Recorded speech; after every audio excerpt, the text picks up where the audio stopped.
là, qu'est-ce que vous glandez, nom de Dieu? Il y a la mare à la fin. Bon, qu'est-ce qu'on fait? On se la montre? On n'est pas nombreux. Mais enfin, ça va pas! Ah mais non, mais je parlais pas de se montrer la stock ou la... Non, non, non. Ni la collection de BD, hein. C'était une manière de faire une intro. Allez, générique. C'est parti. Pas inspiré, moi.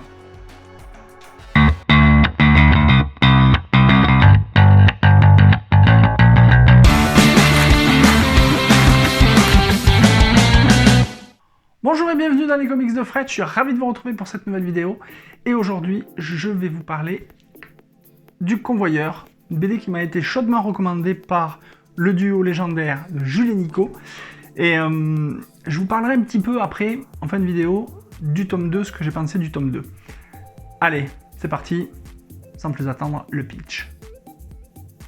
Bon, pour une fois, j'ai rien pris dans la gueule. Elle est pas là.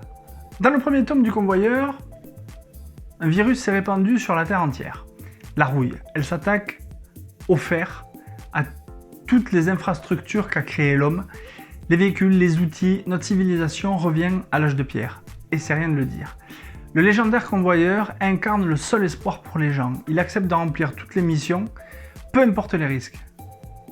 La seule obligation pour les commanditaires, c'est de manger un œuf étrange.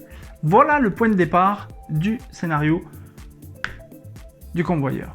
Scénaristiquement parlant, Tristan Rouleau a pris le parti de nous présenter un personnage tel que le Convoyeur comme étant un personnage secret, taiseux, mais avec des répliques assez tranchantes et qui font mouche à chaque fois. Dans son scénario, Tristan Rouleau nous explique que ce virus a non seulement détruit toutes les infrastructures, mais aussi il a modifié les humains. C'est-à-dire que l'élément principal de la composition du sang, qui est le fer, a été modifié par ce virus et donc tous les habitants de la Terre, ou la plupart, sont devenus des freaks. On est à la fois dans ce premier album, dans un western post-apocalyptique et dans une atmosphère très déshumanisée, un peu à la Walking Dead. Quand tu commences le premier tome du Convoyeur, il faut que tu saches que le scénariste, Tristan Rouleau, il va te présenter les personnages. Ce tome 1 est une longue introduction puisqu'il te présente donc les personnages, l'atmosphère, l'ambiance, et il y a toute une série de questions qui vont se poser.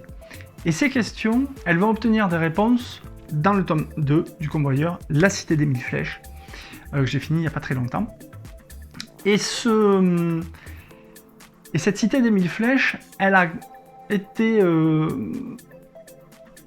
n'a pas été construite de toutes pièces par le dessinateur Armand, mais il s'est inspiré d'une cité qui existe encore à l'heure actuelle, c'est la cité de Carcassonne. Et je dois dire qu'en ayant lu l'album il n'y a pas très longtemps et en ayant visité à maintes reprises cette cité, ça fait chaud au cœur de voir qu'un dessinateur transpose un univers post-apocalyptique dans notre beau pays qu'est la France, et surtout dans la région, dans la ville de Carcassonne.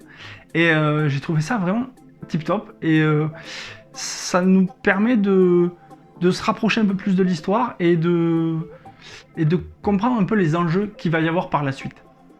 Bon, faut dire que la BD du Convoyeur, j'ai mis énormément de temps à l'acheter, donc évidemment, j'avais vu la vidéo de Jules et Nico qui en faisait les plus grandes éloges, et du coup sur cet album là je l'ai trouvé d'occasion, et je me suis dit bon allez, je me lance, je verrai bien, et j'ai pas été déçu du tout, puisque je trouve que les dessins de Dimitri Armand, que je ne connaissais pas, sont entièrement maîtrisés. Ils sont puissants de bout en bout. La colorisation est riche en contrastes et les personnages sont très très bien dessinés. Ils sont sans fioritures, ni excès. Il y a de très très très belles planches. Et j'ai remarqué aussi que la colorisation, par certains moments, tourne dans les ocres. Et je pense que ça a été voulu, puisque ça nous rappelle un peu le virus de la rouille. Il y a de superbes planches. Je vais essayer de vous en trouver une là qui m'avait fait kiffer. Ah, j'aime bien celle-là. C'est vraiment un travail mais absolument génial. Le personnage du convoyeur, moi j'adore la gueule qu'il a. Il est super bien dessiné. Bref, cette BD, c'est un enchantement. Et encore, le tome 2 est encore meilleur que le tome 1 au niveau des dessins. Pourtant, c'est la même équipe qui le fait, qui l'a réalisé. Et c'est absolument fabuleux. Voilà. Voilà le genre de planches qui me font kiffer. C'est vraiment très très bon. Un travail d'orfèvre. Et en parlant de travail d'orfèvre, je vais juste vous montrer une planche qui est absolument géniale dans le tome 2, La Cité des Mille Flèches, pour vous donner un aperçu du tome 2. Voilà. Ça, c'est juste génial. Les couleurs, le bleu du lac dans lequel le convoyeur tombe, les mouvements, les incrustations de petites vignettes là, c'est juste magnifique. Bref, La Cité des Mille Flèches, au niveau des dessins, il est encore meilleur que le tome 1. Et Dieu sait que ces deux premiers tomes sont excellents. Mon avis sur Le Convoyeur, tome 1, et mon ressenti sur le tome 2. Alors, mon avis sur le tome 1, c'est si tu aimes les univers post-apocalyptiques, yes, putain, je l'ai dit sans bafouiller.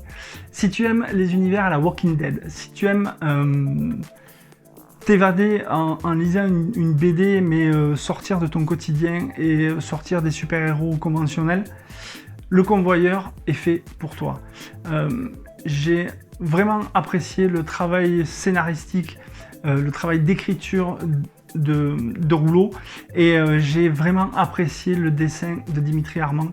C'est une pure merveille. Voilà, ça me change aussi de ce que j'ai l'habitude de lire, et franchement, je voudrais remercier Jules et Nico de m'avoir fait, par le biais de leurs vidéos et de ce qu'ils ont pu en dire sur les réseaux sociaux, de m'avoir fait connaître cette bande dessinée. Merci les garçons.